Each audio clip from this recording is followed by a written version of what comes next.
O nacionalismo, neste sentido, ten que ser autodeterminista.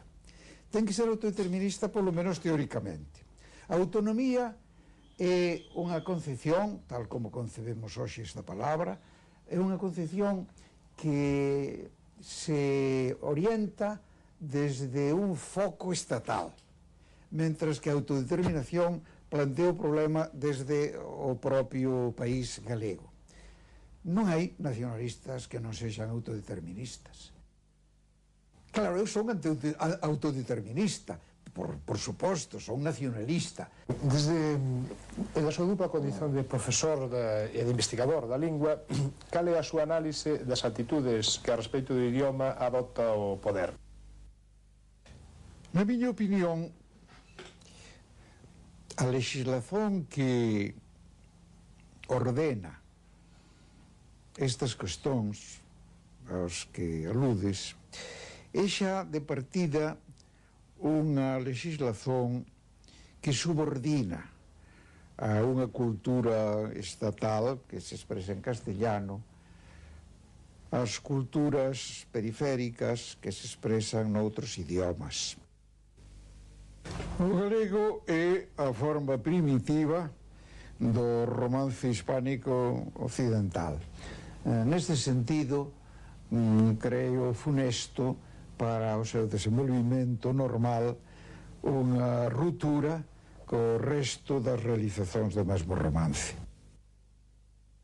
Observamos como a televisión galega, por exemplo, utiliza cada vez máis un léxico que en grande parte está tomado do portugués actual, porque hai termos científicos, termos xurídicos que non teñen tradición en galego, non hai máis posibilidades que prestalos ao castelán ou ao portugués. Con bo acordo se toman do portugués, que é unha forma do galego, porque o portugués originariamente é o galego falado no territorio que se chamou Portugal. É evidente que eu non son un conformista frente á política seguida polas forzas que gobernaron a nosa autonomía até agora.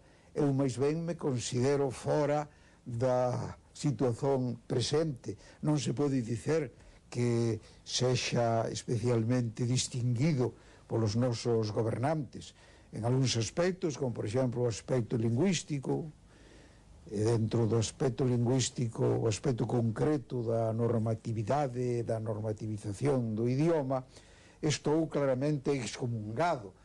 Para min, independentemente do feito de que eu interviñera na redacción daquel anteproxecto, que foi anterior á aprobación da Constitución Republicana, por eso se establecía no seu primeiro artigo que Galicia era un Estado libre dentro da República Federal Española, república que non callou, como é sabido.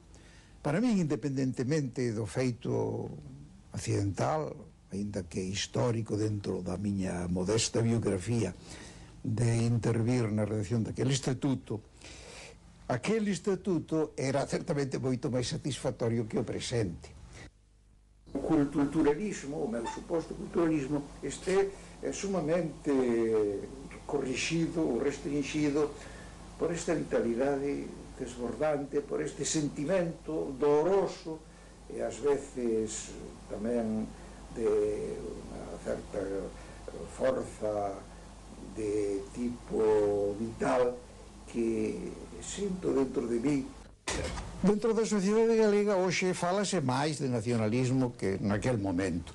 É dicir, hai capas da sociedade, por exemplo, capas proletarias mesmo, que hoxe, a través das entidades sindicais correspondentes, están máis imbuídas do sentido galeguista, do sentido nacionalista de vida que estaban naquela época. A importancia que ten hoxe o nacionalismo dentro, por exemplo, do mundo sindical é infinitamente superior, por suposto, a que tiña nos anos 30. En todo caso, non me sinto frustrado, porque eu creo que unha certa impopularidade hai que afrontar sempre se se quer servir realmente ao povo, xa que moitas veces o povo necesita que se traballe para el en forma que se rompa unha serie de prexuicios aos que el mesmo está atado como consecuencia da historia da cultura galega. Bueno, esperamos contra toda esperanza. Esta frase, que ten xa unha ilustre prosapia, pode servir de lema aos galegos. Hai que esperar contra toda esperanza, porque mentras non decidamos suicidarnos como povo, temos que confiar na posibilidade de reitificar a historia. E a historia, por suposto, ten que ser reitificada.